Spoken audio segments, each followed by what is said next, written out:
सूरत में 2 दिन पहले एक बीआरटीएस में रिक्शा चालक है, जिसमें बीआरटीएस में चला रहा था, उसमें रिक्शा वाले और बस वाले के बीच कुछ मगजमारी हुई थी। रिक्शा वाले अपने दोस्तार को बुलाकर बस में तोड़फोड़ करते हैं और बस वाले को जान से मारने की धमकी देते हैं, जिसमें उधना पुलिस स्टेशन तपास करते हुए 3 आरोपी को गिरफ्तार किया है। इसमें बात करें कि हमारे साथ डीसीपी सर आए, उनसे बात करते हैं क्या है उसमें पूरा मामला। सर, रिक्शा चालक जो बीआरटीएस के अंदर चल रहा था पकड़ा गया है, क्या पूरा विगत है इसमें? 2 दिन पहले उधना पुलिस स्टेशन विस्तार में जो उधना नवसारी रोड है उसके जो बीआरटीएस उस पे रूट आया हुआ है। इस रूट के ऊपर एक जो बीआरटीएस की बस के चालक हैं उसके और जो ऑटो चालक है उनके बीच में कुछ अनबन हुई थी। इसमें जो ऑटो चालक है उसने बस चालक के ऊपर हमला कर दिया था। उसने बस की जो कांच होता है उसका बस का कांच उसको तोड़ दिया था। उसके साथ उसके 2 दोस्त भी इसमें शामिल थे और फिर वो उनको वहाँ से जान से मारने की धमकी देकर वहाँ से भाग गए थे। इसके बाद पुलिस ने तुरंत ही एक्शन लेते हुए एफआईआर दर्ज की और जो आरोपी है उनको पकड़ने की शुरुआत कर दी थी। इन आरोपियों की जांच पड़ताल करने के बाद इन तीनों को आइडेंटिफाई करके पकड़ लिया गया है। इसमें एक का नाम अनिकेत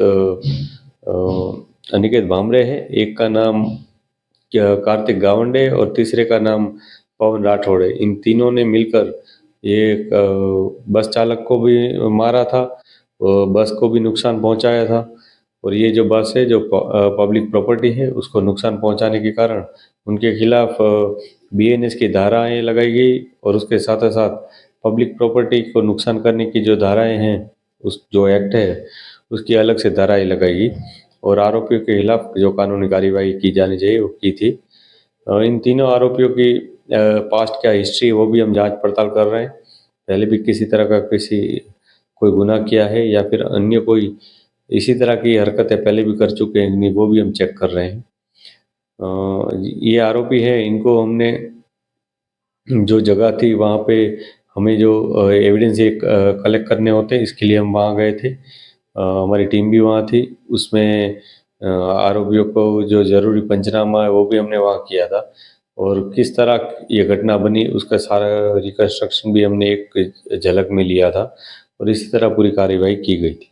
सर, पब्लिक प्रॉपर्टी को नुकसान पहुंचाना और अपने दोस्तार लोगों को बुला के उनके साथ मारामारी करना कितना मतलब ये मामला है? हाँ, ये बिल्कुल गंभीर बाबत है। काफ़ी सीरियस बात है कि इस तरह एक तो जो बीआरटीसी रूट है जो प्रतिबंधित रूट है जिसके ऊपर सिर्फ बीआरटीसी की बसें चल सकती हैं और जो इमरजेंसी व्हीकल्स है वही जा सकते हैं।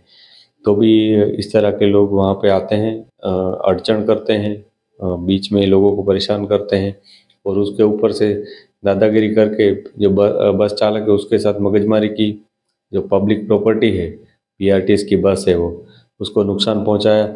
इसी वजह से उनके खिलाफ सभी तरह की धाराएं लगाई गई और उनके खिलाफ सख्त से सख्त कार्यवाही हो इसी तरह कार्यवाही की गई और उनके खिलाफ जो केस प्रिपेयर हो रहा है वो भी काफ़ी सीरियस और अच्छे एविडेंस के साथ ही हम प्रिपेयर करके कोर्ट में पेश करेंगे। जी, ये जो बस वाले के साथ दादागिरी कर रहे थे, पुलिस ने कुछ ही घंटों में दादागिरी निकाल दी। पुलिस का एक फ़ॉर्मूला इसमें काम आया, अगर कायदे में रहोगे तो फ़ायदों में रहोगे। ये फ़ॉर्मूला बहुत काम आया है। पुलिस सर्कस निकाली है और आजू-बाजू के जो लोग थे, पुलिस का ज़िंदाबाद का नारा भी लगा रहे थे, ताली बजा रहे थे। ऐसे लोगों को ऐसा ही करना चाहिए, ऐसे भी बोल रहे थे लोग। इसमें एक सबक सीखने जैसी बात है। जहाँ पे प्रबंधित है, वहाँ पे रिक्शा ले जाके बस वाले के साथ मारा-मारी करना गंभीर गुनाह है। इसमें उधना पुलिस आगे की जाँच कर रही है और उनके ऊपर कलम भी लगाई है। दीपक राय, युव भारत।